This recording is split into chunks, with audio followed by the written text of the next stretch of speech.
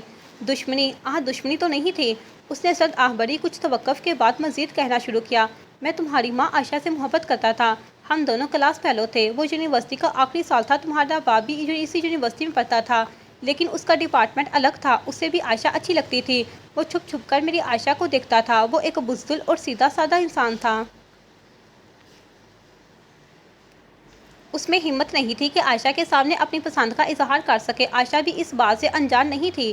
مجھے لگا تھا کہ وہ مجھ سے محبت کرتی ہے، لیکن نہیں، میں غلط تھا۔ اس نے سب کے سامنے میری محبت کو ٹھکرایا تھا۔ ایک دن جب میں نے اس کو یونیورسٹی میں اسٹوڈنٹس کے بیچ اپنی محبت کا اقرار کیا۔ ماضی: زرین، کیا تم فری ہو؟ مجھے تم سے کچھ ضروری بات کرنی ہے۔ عابد حسین اس کا راستہ روکے پوچھ رہا تھا، جو ہاتھوں میں کتابیں پکڑے تیز تیز قدموں سے کلاس کی جانب بڑھ رہی تھی۔ تمہیں جو بھی کہنا ہوگا کلاس کے باہر کہنا، ابھی مجھے دیر ہو رہی ہے، اس نے جلدی سے کہا اور آگے بڑھ گئی۔ اوہ کم آن یار، میں بھی اسی کلاس میں ہوں جس میں تم ہو، اور سر کو آنے میں ابھی ٹائم ہے۔ وہ پھر سے اس کی راہ میں حائل ہو گیا تو اس نے غصے سے اسے گھوڑا۔ عابد، مجھے کچھ ضروری نوٹس بنانے ہیں، اس لیے پلیز میں تم سے ریکویسٹ کرتی ہوں، کلاس کے بعد بتانا جو بھی کہنا چاہتے ہو۔ وہ التجائیہ نظروں سے اس کی طرف دیکھنے لگی۔ ٹھیک ہے، میں کینٹین میں تمہارا ویٹ کروں گا، کہتے ہوئے وہ چلا گیا اور زرین کلاس میں چلی گئی۔ عابد بے صبری سے کینٹین میں بیٹھا اس کا انتظار کر رہا تھا۔ کلاس ختم ہوئے 10 منٹ ہو چکے تھے اور ابھی تک وہ نہیں آئی تھی۔ بالآخر تنگ آ کر وہ خود ہی اس کے پاس جانے لگا۔ 2 قدم ہی چلا تھا کہ جب وہ سامنے سے آتی ہوئی دکھائی دی۔ اس کو دیکھتے ہی عابد کی آنکھیں چمک اٹھی اور ہونٹوں پر مسکراہٹ رقص کرنے لگی۔ ہاں بولو، کیا بات ہے؟ وہ اس کے پاس آتے ہوئے بولی۔ زرین، میں یہ بات پہلے ہی کہہ دینا چاہتا تھا، لیکن میں کہہ نہیں سکا، اور آج مجھے موقع ہی مل گیا اپنی دل کی بات کہنے کا۔ وہ اس کا ہاتھ پکڑے محبت سے کہہ رہا تھا۔ وہ سوالیہ نظروں سے بس اسے تکے جا رہی تھی۔ زرین، میں یعنی عابد حسین تم سے محبت کرتا ہوں۔ تم میری رگ رگ میں بس چکی ہو۔ تمہارے بغیر ایک پل بھی سانس لینا دشوار ہو چکا ہے۔ آج میں تمہارے سامنے اپنی محبت کا اقرار کرتا ہوں۔ ول یو میری می؟ وہ زمین پر گھٹنوں کے بل بیٹھے اپنے بازوؤں کو کھولے محبت سے چور لہجے میں کہہ رہا تھا۔ زرین خاموشی حیرت سے اسے دیکھ رہی تھی۔ اسے بالکل بھی توقع نہیں تھی کہ عابد ایسا کچھ کہے گا۔ اس نے ایک نظر کینٹین میں موجود اسٹوڈنٹس پر ڈالی جو عابد کے اظہار محبت پر ہوٹنگ کر رہے تھے۔ ان میں ایک محبوب دلشاد و ساکت نظروں سے زرین کو دیکھ رہا تھا۔ وہ زرین کے جواب کا انتظار کر رہا تھا۔ اس نے بھی اسے دیکھ لیا تھا۔ ڈیئر زرین، ول یو میری می؟ اسے خاموش کھڑا دیکھ کر پھر سے پوچھا۔ عابد، میں تمہیں ہمیشہ سے ہی ایک اچھا دوست سمجھتی تھی اور دوستوں کی طرح ہی ٹریٹ کرتی تھی۔ شاید میں تم سے نہیں کروں گی۔ Please, I am sorry. اگر میری باتوں سے تمہیں تکلیف ہوئی ہو تو میں دل سے معافی مانگتی ہوں۔ اس نے سہولت سے انکار کر دیا اور وہاں سے جانے لگی۔ اس کی بات سن کر عابد شرمندہ ہوا۔ بڑے مجمع کے سامنے اس نے عابد کی محبت کا انکار کیا تھا۔ میں جانتا ہوں زرین، مجھے ٹھکرانے کی وجہ کیا ہے؟ وہ کھڑا ہوتے ہوئے اطمینان سے بولا۔ زرین کے چلتے قدم وہیں ٹھہر گئے اور پیچھے پلٹ کر وہ عابد کو سوالیہ نظروں سے دیکھنے لگی۔ تم محمود کو پسند کرتی ہو نا؟ اس کی بات پر عائشہ کے دل کی دھڑکنیں تیز ہو گئیں۔ اس طرح سب کے سامنے اس کے دل کی بات ظاہر ہونے پر وہ تھوڑا خوفزدہ تھی۔ وہیں دوسری طرف محمود یہ سن کر حیرت زدہ زرین کو دیکھنے لگا، لیکن اسے ایک انجانی سی خوشی بھی تھی۔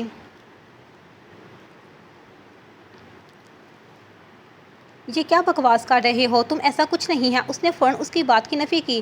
میں بکواس نہیں کر رہا ہوں۔ کیا تم سب کے سامنے اپنی پسند کا اظہار کرنے سے ڈرتی ہو؟ سچ میں تم بھی اسی طرح کی بزدل اور ڈرپوک ہو۔ اس نے زرین کا مذاق اڑایا۔ اس کے چہرے پر شیطانی مسکراہٹ تھی۔ اس کی یہ مسکان زرین کو سخت زہر لگ رہی تھی۔ ہاں، میں محمود کو پسند کرتی ہوں اور اس بات کا میں سب کے سامنے اعتراف کرتی ہوں کہ محمود خان سے مجھے محبت ہے۔ وہ غصے سے بلند آواز میں کہتے ہوئے محمود کی طرف بڑھی اور اس کا ہاتھ تھامے اسٹوڈنٹس کے درمیان لے آئی۔ یہ منظر دیکھا عابد کا خون کھول گیا۔ وہ حسد بھری نظروں سے محمود کو گھور رہا تھا۔ زرین جی کیا کر رہی ہو، سب دیکھ رہے ہیں، اس نے دھیمے لہجے میں اسے کہا۔ محمود کیا تم بھی مجھے پسند کرتے ہو، اس کے سوال کو نظر انداز کرتے ہوئے پوچھا۔ جواب میں وہ خاموش رہا۔ بولو، جواب دو، ہاں یا نہ، اس نے سوال پر زور دیتے ہوئے پھر سے پوچھا۔ یہ کیا جواب دے گا، تو ہے ہی بزدل، اس نے استحضاءیہ کہا۔ ہاں میں تم سے محبت کرتا ہوں زرین، لیکن وہ کچھ پل کے لیے خاموش ہو گیا۔ لیکن کیا تم نے یہ بات بتانے میں اتنی دیر کیوں کی، اسے گھورتے ہوئے شکایت کر رہی تھی۔ میں ڈرتا تھا کہ کہیں میری وجہ سے تمہاری ریپوٹیشن خراب نہ ہو جائے، لوگ تمہارے بارے میں غلط بات نہ کرنے لگے، تمہاری طرف طنزیہ نگاہوں سے دیکھتے تمہارا جینا مشکل ہو جاتا زرین، اس لیے میں آج تک اپنے آپ پر قابو کیے صحیح وقت کا انتظار کر رہا تھا۔ اس نے ایک ہی سانس میں اپنے دل کی بات کہہ دی، جبکہ عائشہ خوشگوار حیرت سے مسکرا دی۔ اسے مسکراتا دیکھ کر محمود بھی مسکرایا۔ یہ نظارہ عابد کے دل کو جلا کر رکھ دیا۔ عائشہ، اگر تم میری نہ ہوئی ہوتی تو کسی کی بھی نہیں ہو سکتی، میں تمہیں کسی اور کا ہوتا ہوا ہرگز نہیں دیکھ سکتا۔ اس محمود کا تو بالکل بھی نہیں۔ وہ زہریلی نظروں سے سلمان کو دیکھ رہا تھا، وہ انتقام کی آگ میں جل رہا تھا۔ اس کے بعد میں کسی ارجنٹ کام کی وجہ سے کینیڈا چلا گیا تھا۔ جب واپس آیا تو مجھے معلوم ہوا کہ ان دونوں کی شادی ہو چکی ہے، اور اس خبر نے میرے اندر بدلے کی آگ کو مزید بھڑکا دیا۔ میں موقع کی تلاش میں تھا کہ کب مجھے موقع ملے اور ان دونوں کو اس دنیا سے رخصت کر دوں۔ بالآخر ایک دن وہ دونوں کسی پارٹی سے واپس آ رہے تھے، اور میں نے موقع دیکھتے ہی کار ڈرائیور کو پیسے کا لالچ دے کر انہیں مار دیا۔ اس نے اپنی بات مکمل کی۔ تو تم مجھ سے کیا چاہتے ہو؟ مافیا کوئن ضبط کی انتہا پر تھی، وہ اس سے بات کرنے کے ساتھ ساتھ کمروں کی تلاشی بھی لے رہی تھی۔ اسی دوران اس کا موبائل وائبریٹ ہوا۔ اس نے کیمرے کی نظر میں آئے بغیر اپنا سیل فون چیک کیا۔ موصول ہوئے پیغام کو پڑھ کر اس کی آنکھیں چمک اٹھیں۔ تم سے میں جو چاہتا ہوں ابھی پتہ چل جائے گا مافیا کوئن، ویسے تم نے پوچھا نہیں کہ مجھے تمہارے بارے میں کیسے معلوم ہوا؟ وہ مضحکہ خیزی سے ہنسا۔ کیسے؟ ایک لفظی سوال ہوا۔ وہ ٹرک ڈرائیور جس کو تم نے جاسوسی کے لیے بھیجا تھا وہ پکڑا گیا، اور رتم اس کی بات مکمل بھی نہ ہوئی تھی کہ اسکرین پر نظر آتی مافیا کوئن اچانک سے غائب ہوگی۔ یہ کیمرے کو کیا ہو گیا؟ وہ شخص جلدی سے عمارت میں لگے ایک ایک کیمرے کو چیک کرنے لگا، لیکن وہ سبھی کیمرے بند ہو چکے تھے۔ یقیناً یہ سب کچھ جان بوجھ کر کیا گیا تھا۔ نو، یہ نہیں ہو سکتا، وہ ہرگز اس تک نہیں پہنچ سکتے، میں یہ نہیں ہونے دوں گا۔ غصے سے تڑپن کرتا ہوا اس کے کمرے سے باہر نکل آیا جس میں وہ بیٹھا مافیا کوئن پر نظر رکھے ہوئے تھا۔ کہاں ہیں وہ دونوں؟ اس نے ابان کے بتائے گئے کمرے تک پہنچتے ہی اس سے پوچھا۔ نیچے تہہ خانے میں بند ہیں، اس کے بتاتے ہی وہ لمبے لمبے قدم رکھتے تہہ خانے کے زینے اسے اترنے لگی۔ ایرا احتیاط سے تہہ خانے میں اس کے آدمی بھی ہیں، فارس نے محتاط رہنے کا کہا۔ وہ اس بات میں سر ہلاتے ہوئے تہہ خانے کا دروازہ کھول رہی تھی۔ اس نے تھوڑا سا دروازہ کھول کر دیکھا تو اس کے اندر عبد حسین کے آدمی تھے۔ وہ تقریباً 10-12 کے قریب تھے۔ اس نے سب کو اشارہ کیا اور دار سے دروازہ کھول کر اندر داخل ہو گئی، ان گنڈوں کو سنبھلنے کا موقع دیے بنا ہی اپنے بوٹ سے چاقو نکال کر انہیں گاجر مولی کی طرح کاٹ کر رکھ دیا۔ منٹوں میں وہ سب زمین پر ڈھیر ہو چکے تھے۔ ابان شاہ آنکھیں پھاڑے اس منظر کو دیکھ رہا تھا۔ اسے یقین نہیں ہو رہا تھا کہ ایک لڑکی اتنی بے رحم بھی ہو سکتی ہے۔ فارس اور عدنان نے ان دونوں کو قید سے آزاد کیا۔ تم لوگ یہاں تو آ گئے ہو لیکن واپس کبھی نہیں جا سکو گے۔ مافیا کوئن، اس عمارت میں ایک بم ہے جو کہ ایکٹیویٹ ہو چکا ہے، تمہارے پاس صرف آدھا گھنٹہ ہے۔ وہ شخص باعث سے ہنستے ہوئے کہہ کر وہاں سے چلا گیا۔ مائی گاڈ، اب کیا کریں؟ فارس نے سر پر ہاتھ مارتے ہوئے کہا۔ لسن ایوری باڈی، عمارت میں لگے بم کو جلدی سے جلد ڈھونڈنا ہوگا، چاروں طرف پھیل جاؤ۔ مافیا کوئن کے کہنے کی دیر تھی کہ سب اس تہہ خانے سے نکل کر عمارت کے ہر حصے میں پھیل گئے۔ وہ عمارت کے ایک ایک کونے کو بہت احتیاط سے دیکھ رہے تھے۔ وہ دوسری منزل پر پہنچی تو اسے ٹوں ٹوں کی آواز آئی۔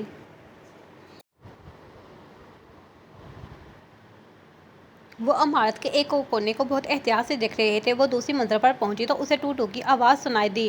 وہ آواز کے تعاقب میں آگے بڑھنے لگی۔ وہ جیسے جیسے آگے بڑھ رہی تھی آواز اور تیز ہوتی جا رہی تھی۔ وہ آواز ایک کمرے سے آ رہی تھی۔ کمرے کا دروازہ کھول کر اندر داخل ہوئی، چاروں طرف نظر دوڑائیں۔ وہ بم دروازے کے پیچھے ہی ایک کالے رنگ کے بیگ میں تھا۔ گائز، مجھے بم مل گیا ہے، دوسری منزل پر ہے۔ اس نے کان میں لگے ایئر پیس کے ذریعے اپنی گینگ کو اطلاع دی۔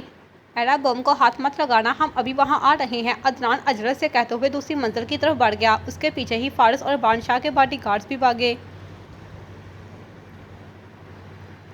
وہ لوگ دوسری منزل پر پہنچے تو دیکھا مافیا کوئن وہ بیگ ہاتھ میں پکڑے باہر کی طرف جا رہی تھی۔ ارے نہیں، بم کو پھٹنے میں صرف 10 منٹ باقی ہیں، فارس نے کلائی پر بندی گھڑی میں وقت دیکھتے ہوئے کہا۔ ایرا، رک جاؤ، وہ بم کبھی بھی پھٹ سکتا ہے۔ وہ لوگ بھی اس کے پیچھے بھاگتے ہوئے مسلسل اس کو آواز دے رہے تھے، لیکن وہ کسی کی سنے بغیر ہی بم کو گاڑی میں رکھا اور گاڑی وہاں سے بھگا کے لے گئی۔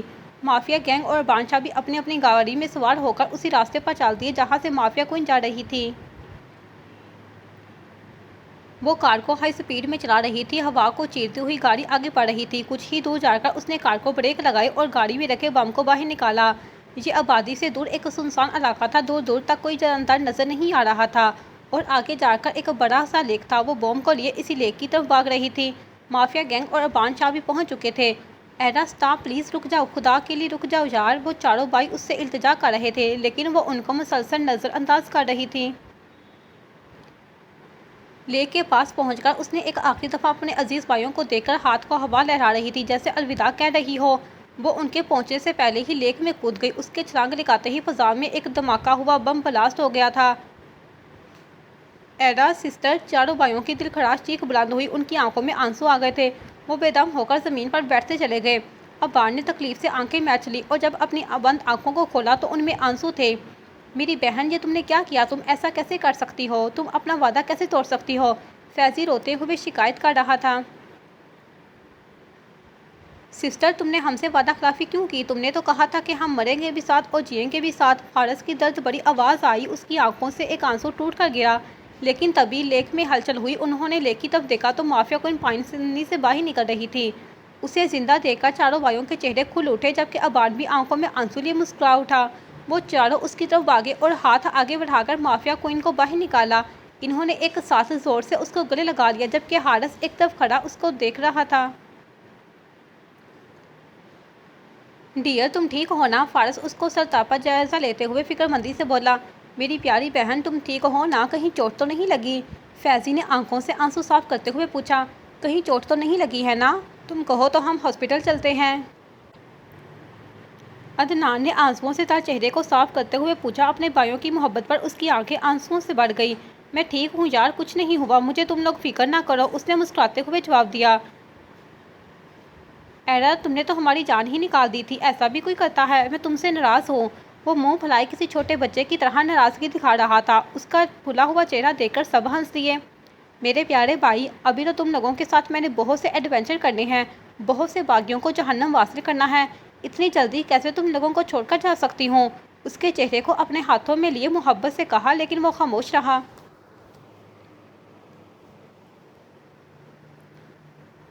کیا تم اپنی بہن کو معاف نہیں کرو گے؟ اسے خاموش دیکھ کر اس نے اداسی سے کہا۔ میری جان سے عزیز بہن، میں تم سے ناراض نہیں رہ سکتا ہوں کیا؟ وہ بھی جلد ہی مان گیا۔ مس ایڈا، تمہیں صحیح سلامت دیکھ کر اچھا لگا، ابان شاہ نے آنکھوں میں آنسوؤں کو پیچھے دھکیلتے ہوئے مسکرا کر کہا۔ بہت شکریہ مسٹر ابان۔ وہ بھی ہلکا سا مسکرائی لیکن اس کی تیز نگاہوں سے ابان کے آنسو مخفی نہیں رہ سکے۔ جاری ہے۔